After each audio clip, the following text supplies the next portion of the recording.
ఇప్పుడు మనం యష్‌ని చూసి ఆ మ్యాసివ్ లుక్‌తో, ఆ గడ్డాలు, మీసాలతో ఓ మాస్కులిన్ బాడీ అలా నడిచొస్తూ ఉంటుంటే, ఒక మాస్ హీరో మన కళ్ళ ముందు అలా కనబడుతున్నాడు గానీ, ఒకప్పుడు రూ. 50కి బ్యాక్ స్టేజ్ ఆర్టిస్ట్‌గా పనిచేసిన రోజులు తనకి, తనతో ఉన్న కొంతమందికి మాత్రమే తెలుసు. అయితే ఇక్కడ ఇంపార్టెంట్ విషయం ఏంటంటే, తను ఈ స్టేజ్‌కొస్తాడని జెప్పి తనతో ఉన్నవాళ్ళు కూడా ఎక్స్‌పెక్ట్ చేసుండరు. ఎందుకంటే తన బ్యాక్‌గ్రౌండ్ అలాంటిది. ఒక నార్మల్ మిడిల్ క్లాస్‌లో ఉన్న అరుణ్ కుమార్ అనే ఒక కండక్టర్ కొడుకు నవీన్ కుమార్ గౌడ.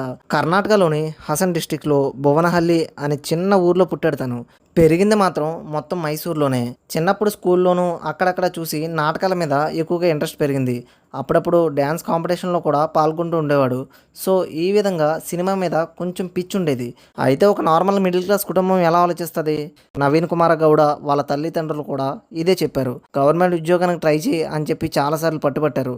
కానీ యష్‌కి మాత్రం సినిమాల్లోకి వెళ్ళాలని ఒక ఆలోచన ఉండిపోయింది. సో, బెంగుళూరుకి వెళ్ళు. నీకు కొంత టైం ఇస్తాం. ఈ టైంలో నువ్వు ఏదో ఒక సంపాదించి నీ సినిమా పిచ్చేంటో చూపించుకో. అంతేగాని తిరిగి ఇంటికొచ్చిన తర్వాత మాత్రం సినిమాల గురించి ఎత్తకూడదని చెప్పి ఖరాఖండిగా చెప్పేశారు.